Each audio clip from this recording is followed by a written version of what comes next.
Vamos a dar comienzo entonces el último capítulo, que va a estar dividido en dos partes.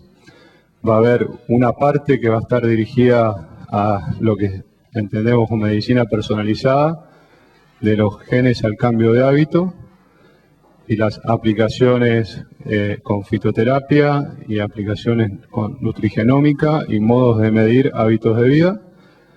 Y después de eso, la última parte, que va a ser una mesa redonda de resignificando la enfermedad.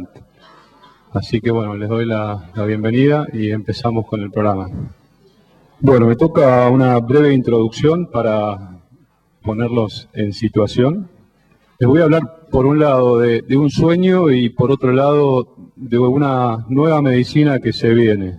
En realidad, a lo largo de estos 2 días anteriores, hablamos que la medicina estaba avanzando mucho hacia la tecnología y faltaba poco el toque o el contacto, y había mucho de medicina high-tech y poco de high-touch. Y cuando en alguna de las charlas habían dado la opción de poder elegir más tecnología o más contacto, algunos dijeron más contacto, otros poquitos más tecnología y por ahí los dos, ambos, ¿no? Yo creo que vamos hacia una medicina en la que probablemente haya mejores maneras de conocer enfermedades para poder tocar mejor, acercarnos mejor y con cada paciente personalizar un tratamiento. Cada vez que uno habla de medicina personalizada, la gente que maneja recursos económicos o los que diseñan planes de salud o salud pública, creo que se le paran los pelos de la nuca pensando que es una medicina de más gastos, es una medicina de más tecnología o de más costos. Yo creo que al revés, la medicina personalizada es una medicina en la que, conociendo riesgos de cada grupo poblacional, conociendo riesgos de cada persona, uno puede hacer mejor medicina. El lema sería conocer más para tener menos. Eso es un tema que siempre lo tengo presente y que creo que hacia ahí debería ir la medicina. Entonces, vamos a ver que va a haber una revolución que nos va a pasar por encima respecto a los nuevos métodos diagnósticos. Se está avanzando de manera acelerada con las maneras de codificar el ADN, de secuenciar el ADN, y en realidad dentro de muy poquito, menos de 5 años, vamos a tener métodos de secuenciación completa del genoma completo por costos menores a $1000, cosas que salían cientos de millones de dólares al inicio. Vamos a poder conocer todos los genes de nuestro ADN y a partir de ahí empezar a entender no solo el tema de cuántos genes, qué genes tenemos, sino cómo se prenden, cómo se apagan, cómo los hábitos de vida van modificando esos genes. Por otro lado, también va a haber otra revolución agregada, que van juntándose y creo que van a ir de la mano, y que van a ser las nuevas maneras de medir, nuevos aparatos portátiles de medición, para poder monitorear hábitos saludables y cambios del estilo de vida. Ya dentro de poco, lejos de tener un ordenador, todo el mundo va a tener un celular con una aplicación y esas aplicaciones o múltiples aplicaciones van a permitir empezar a medir cosas que antes no se conocían. Empezar a medir consumo calórico, empezar a medir gasto calórico, niveles de actividad, empezar a medir por geolocalización en qué lugares se mueven, en qué lugares viven, empezar a medir, y esto sin perseguir ni ser un gran hermano, sino empezar a entender qué pasa con nuestra vida en lo cotidiano para sacar parámetros y encontrar asociación con patologías. También, obviamente, ya hay chip para las zapatillas que miden velocidad, metros, uno conecta el celular y puede sacar por ahí circuitos medidos para poder entrenar. Uno pasa la barra por el celular y ya le mide las calorías del alimento que está puesto en el supermercado, en la góndola del supermercado. Y la verdad que vamos a empezar a conocer de otra manera y a entender qué pasa con nuestra vida. A lo largo del día, cuántas veces nos reímos, cuántas veces estamos de mejor humor, cuándo estamos de peor humor. Y lo que vamos a empezar a entender y a lograr es mejor adherencia a los tratamientos y probablemente entender qué cosas de lo cotidiano influyen en eso. También, obviamente, pensar esto, la medicina del futuro, hablando de secuenciación, cuando hay más de 1.000 millones de pobres y hambrientos y más de 1.000 millones de obesos, en realidad también a veces suena medio utópico. Creo que hay que hacer las dos cosas. Yo creo que hay que saber distribuir recursos adecuadamente, saber entender que las patologías crónicas van a llevar cantidades enormes, ingentes de recursos, y que el cáncer ya está siendo analogado a una patología crónica como la enfermedad cardiovascular, como las enfermedades neurodegenerativas o metabólicas, y que en algunos países, a través de estrategias preventivas eficaces, la incidencia de cáncer ha superado la incidencia de enfermedades cardiovasculares. Por eso hay que apuntar a una salud poblacional personalizada y apuntando a prevención primaria. Después vamos a ver cuáles son las estrategias de prevención y hábitos saludables.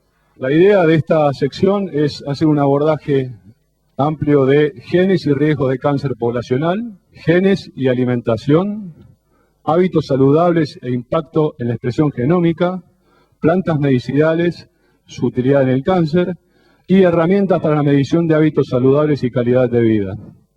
Bueno, me toca presentar al primer expositor, que es la doctora Lina Núñez. Ella es médica clínica y genetista, especializada en asesoramiento genético en oncología, coordinadora del Plan Nacional de Tumores Familiares y Hereditarios del Instituto Nacional del Cáncer, staff de la sección genética médica de CEMIC y Servicio de Oncología del Hospital Alemán, becaria de investigación en el Laboratorio de Biología Molecular y Genética de FLENI. Y nos va a hablar de ¿el cáncer se hereda o se genera? La verdad es que para mí fue un desafío pensar esta charla, porque estoy acostumbrada a estar adentro del mundo de la genética, que es algo bastante intangible, y a la vez uno tiene contacto diario con pacientes y con familias que se enfrentan al riesgo de tener cáncer, y siempre hay en los pacientes y en uno esa pregunta sobre si el cáncer se puede generar. Y entonces que justo me pidieran hablar de esto fue algo desafiante para mí sobre cómo plantearme este tema. Y voy a intentar hablar de lo que sé, que es la genética, pero desde un lugar de las preguntas que a mí me surgieron cuando me enfrenté con esta posible charla. Y lo primero que pensé para poder diagramar la charla es, algunas preguntas me surgen, por ejemplo, ¿qué es el cáncer? Si el cáncer se puede generar, ¿qué factores intervienen en la aparición del cáncer? ¿Cuál es el riesgo de tener cáncer? ¿Cómo influye la herencia en todo esto? ¿Y qué utilidad tiene conocer las causas? Entonces, a lo largo de esta media hora voy a intentar responder a estas preguntas que yo me hice para tratar de armar la presentación. Y lo primero entonces es ¿qué es? Y el concepto de cáncer en los últimos años ha cambiado mucho.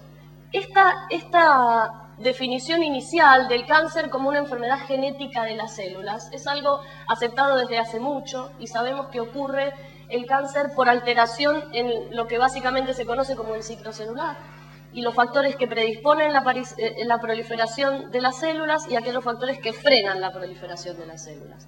Cuando este equilibrio entre proliferación y freno se desregula, el cáncer aparece como manifestación. Y si somos un poco más detallistas y nos vamos metiendo en la parte dura y aburrida de la genética, uno podría decir que la división celular normal está regulada por genes que estimulan la proliferación y el crecimiento de las células, que se llaman protoncogenes, y está frenada por genes que se encargan de hacer que esto no sea excesivo, que se llaman supresores tumorales. Entonces yo puedo derivar en una célula neoplásica a partir de dos caminos básicamente. Uno es que el protoncogen que habitualmente estimula sufra una activación por la cual ningún freno le alcanza y sigue estimulando el crecimiento y entonces se transforma en un oncogen y el crecimiento celular es desmedido y deriva en la transformación neoplásica. O también puedo llegar a una célula de cáncer a través de otro camino, que es que el protoncogen estimule normalmente, pero el freno que habitualmente tiene, dado por los supresores tumorales, no esté presente. Y al no estar presente, la célula igualmente deriva en una transformación neoplásica. Es decir, que por los dos caminos puedo derivar en esa célula cancerígena, pero actualmente el cáncer está considerado en forma diferente en cuanto a sus mecanismos de aparición. Y hay nuevos paradigmas para considerar al cáncer que no tienen que ver solamente con lo que pasa en los genes dentro de las células. Actualmente el cáncer se considera una enfermedad compleja y las enfermedades complejas están en boga últimamente porque las podemos estudiar mucho mejor. Entonces, si bien el cáncer es una enfermedad genética de las células, en la actualidad está considerado, de acuerdo a las causas que hacen a su aparición, una enfermedad compleja. Y toda enfermedad compleja tiene subyacente una predisposición genética del individuo a que la enfermedad se desarrolle. La genética que heredamos, de madre, de padre, todos los genes de que nos dan nuestras familias, nos hacen más susceptibles a padecer un tipo de enfermedades y nos protegen de otras, que por suerte nunca nos vamos a enterar. Entonces, los factores externos actúan o interactúan con esa predisposición genética para que aparezcan las enfermedades para las cuales nuestra genética es más flaca que para otras que no van a aparecer. Y de eso se trata la interacción entre la predisposición genética y el resto de los factores en una enfermedad compleja. Y como ya empezamos a vislumbrar, estos factores son muchos y el abordaje de toda predisposición genética en una enfermedad compleja requiere de un equipo y un expertise que es multidisciplinario, del cual ustedes también forman parte, porque vamos a ver que esto tiene muchas aristas. Entonces, algunos ejemplos que tratan de explicar esto desde un lugar más duro. Fíjense que si tratamos de graficar una enfermedad multifactorial, podríamos decir que en un eje subyace la susceptibilidad genética, que cada vez puede ir creciente, y en el otro todo lo que actúa sobre esa susceptibilidad. Y entonces tenemos a lo largo de este espectro todo lo que son considerados los cánceres en la actualidad. Tenemos tumores netamente esporádicos, que son aquellos en los cuales la susceptibilidad de los individuos es baja para padecer la enfermedad o es similar en la gran mayoría de los individuos, y los factores ambientales son los principales determinantes de su aparición. Por ejemplo, uno de los tumores más ambientales que hay es el cáncer de pulmón, porque está claramente asociado con factores ambientales externos, principalmente el tabaco y los contaminantes. Incluso así hay gente que fuma toda la vida y nunca tiene cáncer de pulmón, y otra que fumando mucho menos lo desarrolla. ¿Y qué significa eso? Y que la predisposición genética de esos individuos era diferente. Y en el otro extremo del eje tenemos aquellos tumores en los cuales la predisposición genética es muy elevada, porque ya tengo algo genético que me determina tener un riesgo muy alto de padecer la enfermedad, y empiezan a importar poco la cuantía de los factores externos para que la enfermedad aparezca. En los últimos años, este eje de susceptibilidad genética se ha podido disecar y disgregar con mucha claridad, y aún así, más de la mitad de las veces no sabemos cuáles son los factores que influyen en la aparición de los cánceres.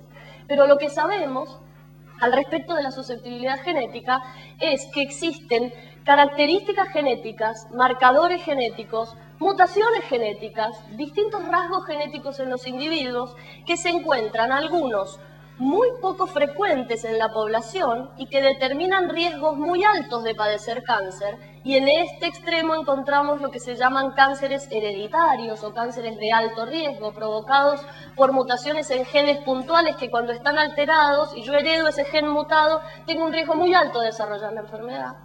En este otro extremo tengo rasgos genéticos que todos los individuos, una gran proporción de individuos en una población tienen, que se llaman polimorfismos de susceptibilidad, que no implica que haya algo que funciona mal en la genética, sino que son características genéticas que están más asociadas con una enfermedad que con otra, y que determinan riesgos pequeños de padecer la enfermedad.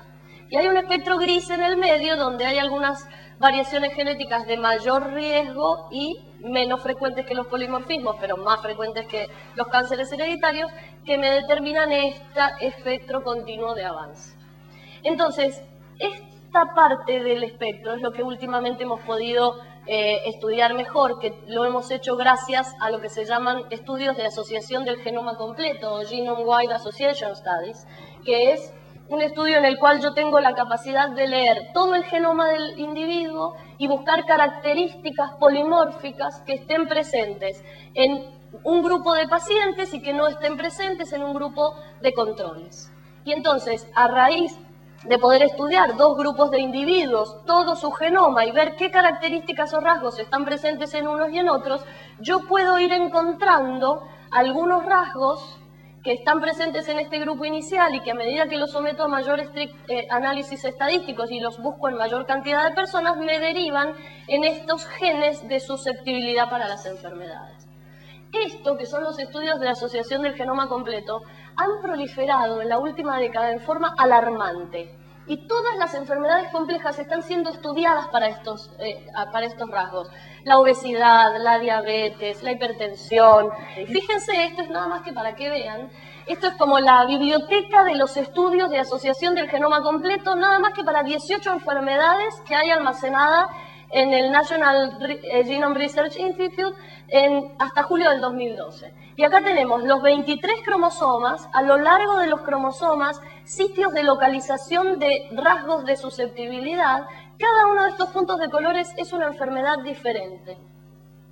Y entonces fíjense cómo nuestro genoma nos marca en cada lugar de presencia de un rasgo una susceptibilidad para una enfermedad, cuyo peso puede ser mayor o menor. Si yo tengo 10 rasgos juntos, voy a tener más peso que una persona que tiene 2 rasgos juntos.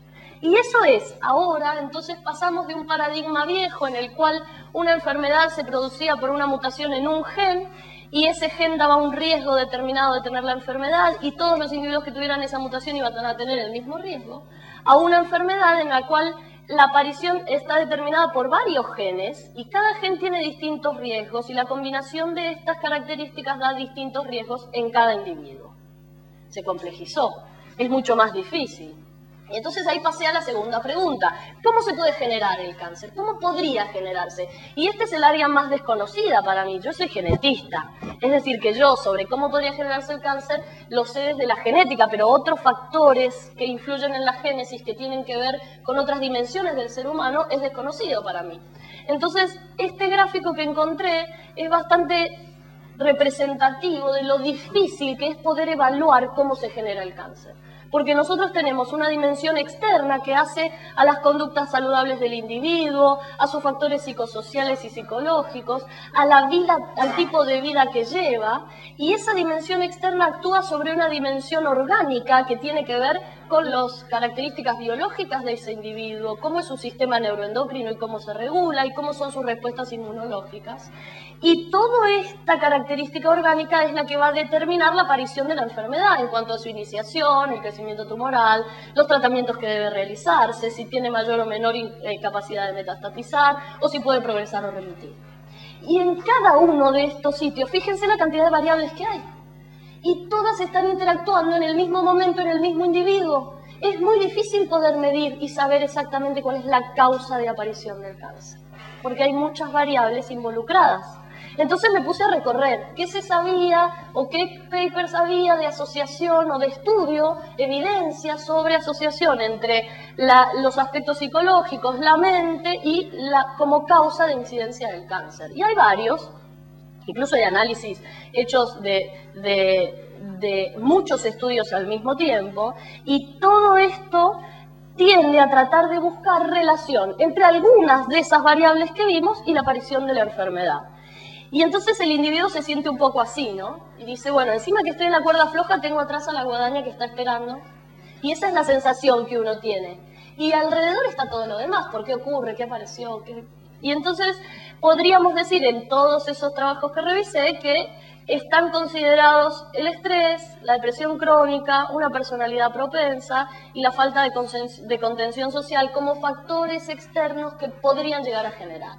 Y si hacemos un resumen de esto, por lo menos hasta donde yo pude profundizar, que no fue mucho desde mi conocimiento como genetista, yo no encontré una asociación causal clara entre estos factores y la aparición del cáncer. La evidencia que hay es controvertida, en general los trabajos tienen bajo poder estadístico y metodológico, y todos estos mecanismos que nombramos están involucrados: la inmunidad, el sistema endocrino, la angiogénesis. Existe una tendencia, y eso se sabe que es así, quizás ya lo han hablado en estos días, en que cuando hay alguno de estos factores presentes en individuos que ya tienen un diagnóstico de cáncer, esto ayuda a que evolucione peor la enfermedad. Pero evolucione peor también es un término bastante amplio, porque evolucionar peor desde la calidad de vida también es importante. Y aunque yo no pueda comprobar en la evidencia si el cáncer tiene peor pronóstico porque yo esté sola o estresada, claramente yo la voy a pasar peor estando sola y estresada. Y eso también hace a la calidad de vida con la que yo sobrellevo la enfermedad. Es decir, ¿qué factores intervienen en la aparición del cáncer desde el punto de vista de la genética? Y voy a tomar un ejemplo que es el cáncer de mama como para que podamos ubicarnos mejor. Y sabemos que hay factores ambientales que predisponen a la aparición de cáncer de mama, sabemos que hay factores que tienen que ver con el propio individuo, como si hay patología mamaria previa o toda la exposición hormonal de la vida, y sabemos que hay factores genéticos, en los cuales está presente la etnia, es decir, los ancestros del individuo, los antecedentes familiares de cáncer del individuo y si hay alguna mutación puntual en algún gen de alto riesgo. Cuando empezamos a profundizar esto, vemos que a lo largo de los años y con estos cambios de paradigma, nosotros antes decíamos que un 5 o un 10% de los cánceres de mama eran hereditarios, que un tercio de los cánceres de mama eran familiares, es decir, aparecían por esta susceptibilidad familiar a padecerlo, y un 60 o un 75% esporádicos. Y con la información actual decimos, bueno, cada individuo con cáncer de mama tiene un perfil individualizado. ¿Y esto para qué nos sirve? Para confundirnos más. Porque yo, como médico, sentada en un escritorio, que tengo que hablar con un paciente, ¿qué hago con eso de la medicina personalizada? ¿Cómo lo llevo a la mesa? ¿Cómo lo llevo a la cama del paciente? Y es difícil, hay mucha información y hay mucha confusión, y hay muchas preguntas. Entonces, básicamente, seguimos teniendo que aplicar pautas que sean y que hagan a un sentido común para manejar a los pacientes. Es decir, que tenemos individuos que tienen un riesgo estándar, habitual, de población general, individuos que tienen un poco más de riesgo porque su familia ya muestra que hay más predisposición, e individuos que tienen una alteración genética que predispone al cáncer, que tienen mucho más riesgo. Y esto es la base de una estratificación que es adecuada para manejar estos casos en los cuales yo intento categorizar el riesgo, tratar de determinar la causa si es que puedo, y por supuesto todo esto ¿para qué sirve? Y para prevenir. Y entonces pasamos a tratar de ver a qué riesgos estamos expuestos. Y sigo mostrándoles, por ejemplo, que de todos los factores que intervienen en la aparición de cáncer, una mutación genética es el factor que más riesgo nos da de tener cáncer. Pero una mutación genética no en la célula donde aparece el cáncer, una mutación genética que heredé, que me vino de mi madre o de mi padre, eso se llama mutación germinal. Y no es lo mismo que la mutación genética que ocurre en la mama cuando se desarrolla el cáncer. Yo las mutaciones germinales las puedo encontrar en cualquier tejido del organismo. Por eso a la gente le saco sangre para hacer los estudios genéticos, no le estudio a la mama. Entonces, estas mutaciones son altamente predisponentes a desarrollar la enfermedad. Y cuando hay una mutación en un gen, también vemos que hay más de un tumor que está en riesgo de aparecer. No solo el principal del síndrome como la mama, también pueden aparecer otros. Entonces, dependiendo cuál sea el gen, van a ser los tumores que aparezcan. ¿Y cuántos son estos riesgos? Y fíjense para cáncer de colon, este es un ejemplo. Riesgo de cáncer de colon en población general, 5%. Un familiar cercano con cáncer de colon me aumenta 3 veces el riesgo. Es decir, que tener un familiar con cáncer de colon ya hace que yo tenga más riesgo de tener cáncer de colon. Y si ese familiar cercano tuvo cáncer de colon antes de los 50, el riesgo es más todavía. Cuando hablamos de mutaciones puntuales para un síndrome determinado, los riesgos son mucho más altos. Fíjense acá, este se llama síndrome de Lynch, es el rojo, es el cáncer de colon hereditario más frecuente y da entre 50 y 80% de probabilidades de tener cáncer de colon. Y la poliposis colónica me da 100% de probabilidades. Es decir, un paciente con poliposis colónica va a tener cáncer de colon sí o sí, a no ser que yo establezca una estrategia de prevención. Entonces así avanzamos, identificando cánceres de alto riesgo, familias con mucho cáncer, en lo cual tengo que ver si cumple determinados criterios clínicos y hacer una prevención adecuada. ¿Y para qué sirve esto de prevenir? Y bueno, sirve primero para optimizar mis recursos. Yo hago lo que debo con pacientes que tienen determinado riesgo y no hago de más ni de menos. Y esto es fundamental. Y para esto lo primero que tengo que hacer es sospechar que alguien puede tener un cáncer hereditario o familiar. Y para sospechar qué es lo que a ustedes les compete, porque ustedes están en contacto con pacientes con cáncer y son los que pueden llegar a detectar que aparece algún caso de mayor riesgo, todo cáncer a temprana edad es sospechoso. Todo cáncer que haya 2 o más casos en la familia. Todo paciente que tenga 2 veces el mismo cáncer.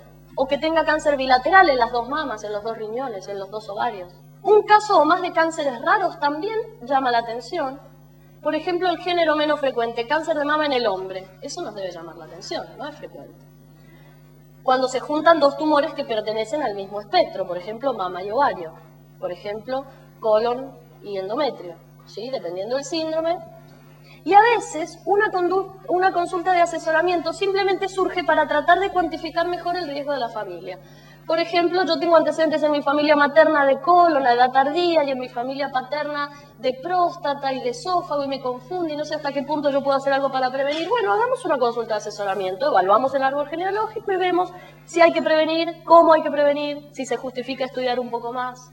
Todo esto requiere de un manejo complicado, porque los pacientes están expuestos a riesgos altos, son muchos los profesionales que los rodean, los estudios genéticos son difíciles de hacer y de interpretar, requerimos que los pacientes tengan mucha adherencia al tratamiento, y entonces eso nos expone principalmente a plantearnos de qué manera podemos prevenir el cáncer.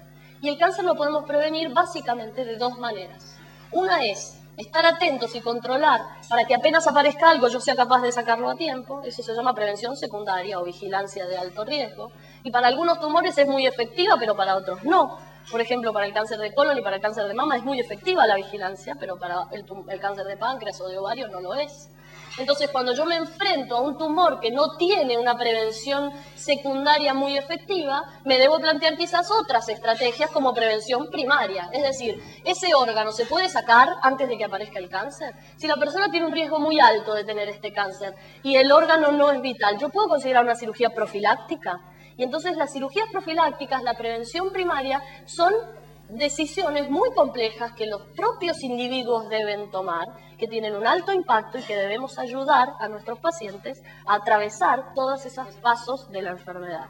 Y esto es un ejemplo nada más. Fíjense, dos hermanas que tienen su mamá con cáncer de mama a los 46 y su abuela fallecida con cáncer de mama a los 50, la misma familia hace que una hermana diga que no tiene de qué preocuparse y la otra que si se debería hacer una mastectomía. Entonces vemos cómo todo esto que acabo de explicar cae en los seres humanos en cada uno de diferente manera. Y tenemos dos personas que ante la misma situación viven la vida de una manera muy diferente. Y la manera en la cual yo debo abordar cada uno de estos casos es muy diferente, porque la información que cada una requiere es distinta también. Esto tiene implicancias profundas. El impacto psicológico que causa el cáncer, ustedes lo sabrán mejor que yo, es muy importante. El impacto psicológico que causa una enfermedad genética hereditaria es muy importante también. Acá se juntan las dos.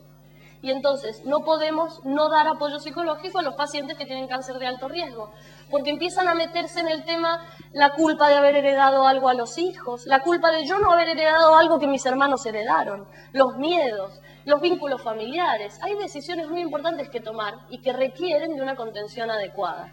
Y hay otros temas también, ¿no? ¿Debemos hacer estudios genéticos a los menores de edad? ¿En qué caso? Yo quiero hacer un estudio genético para ver si tengo predisposición, pero no quiero que mi obra social se entere, porque después, ¿qué me van a decir si tengo predisposición? Entonces, miedo a la discriminación. ¿Existe realmente la discriminación por cáncer hereditario? Esta semana estuvo dando vueltas en internet una noticia que quizás vieron sobre dos mellizos que nacieron en España sin una mutación para cáncer de colon hereditario que tenía su papá. Eso se llama diagnóstico preimplantario. Existe en la actualidad, se hace para muchas enfermedades genéticas. Para cáncer hereditario se hace menos, pero es una opción disponible, que más allá de cualquier postura ética o moral que uno tenga al respecto, es algo que existe. Y que a veces nuestros pacientes pueden sentirse aliviados de pensar que sus hijos van a tener opciones que ellos no tuvieron para detener este flagelo en la familia. Sobre todo en personas que ven que muchos parientes murieron de cáncer, muy jóvenes, que para ellos la carga de cáncer es muy importante. Entonces hay en la actualidad medidas que nos permiten ayudar a estas entidades. Y nunca nos podemos olvidar que cuando uno estudia genéticamente familiares para unas enfermedades, se puede enterar de información que no quiere saber, como por ejemplo que alguien no es hijo de quien pensaba. Y eso también puede ocurrir. Porque si yo encuentro mutaciones en alguien y empiezo a buscarlo en los familiares, a veces me sorprendo de lo que puedo encontrar. Todo esto forma parte del asesoramiento genético. Es un camino que hay que recorrer recabando información, evaluando si hay un síndrome o no, qué riesgos están involucrados, si hay que hacer un estudio genético y qué seguimiento le damos a esos pacientes. Y el asesoramiento está a cargo de profesionales entrenados. Pero nunca los pacientes llegan a asesorarse si no hay alguien que sospecha que el caso puede necesitar asesoramiento. Entonces, entre todos tenemos que trabajar en la detección. Es decir, que la evaluación de riesgo genético en la actualidad es un estándar de cuidado en oncología. La carcinogénesis es un proceso muy complejo que requiere de entrenamiento específico para manejarlo y que nos permite prevenir adecuadamente el cáncer, ya sea en forma primaria o secundaria. El individuo y su familia son los pacientes, no es solo el que está frente a mí, es toda la familia. Es decir, que tenemos que hacer un manejo integral, educarnos nosotros y educar a la sociedad, y es una responsabilidad médica en la actualidad.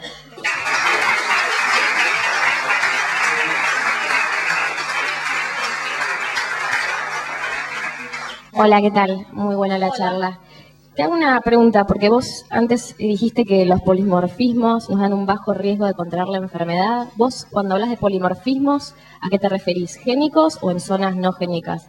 De los dos. De los dos. Sí, en realidad a lo largo del genoma existen sitios que son diferentes en cada ser humano y que no intervienen en la... Es decir, no es que por ser diferentes sean un gen diferente o estén en una región crucial, sino que al estar presentes y esas diferencias se han visto que están asociadas a mayor o menor susceptibilidad con algunas enfermedades. Esos cambios que se llaman SNPs o cambios de una sola base pueden estar en regiones codificantes de un gen o pueden estar en regiones no codificantes. Todavía no se sabe los que están en regiones no codificantes mediante qué mecanismo influyen, pero es una simple observación que se ha visto que pueden estar asociados a susceptibilidad de la enfermedad.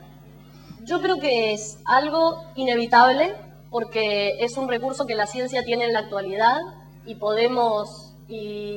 no podemos negarnos a que eso exista. Aclaro de qué se trata la pregunta de Jorge. Existen laboratorios que hacen análisis a personas, cualquiera de nosotros que quiera, mandamos una muestra de saliva o de mucosa yugal o una gotita de sangre, hacen un estudio de todo el genoma nuestro y nos devuelven un informe con todas las enfermedades a las que somos susceptibles. Enfermedades que pueden ser tan inespecíficas como Alzheimer o no sé, o mayor incidencia de diabetes o de dislipemia. Lo importante con esto, eso es así, es decir, nos están mostrando una evidencia cruda, totalmente fuera de contexto, que esa es la diferencia. Es decir, yo puedo... Esa evidencia es real, no mienten esos estudios, lo que muestran es real. Ahora, ¿qué significa eso en mí, en mi vida, en mi contexto, en mi familia? Ni la menor idea. Entonces, cuando nos devuelven un informe de este tamaño y yo no tengo el contexto adecuado para analizarlo, eso hace mucho peor, porque yo empiezo a tener la sensación de que estoy en riesgo de que me pasen cosas que quizás no sean riesgos reales en mi vida. Y a lo mejor tengo mucho más riesgo de salir a cruzar la calle que me pise un bondi porque no hay un semáforo en la esquina de mi casa.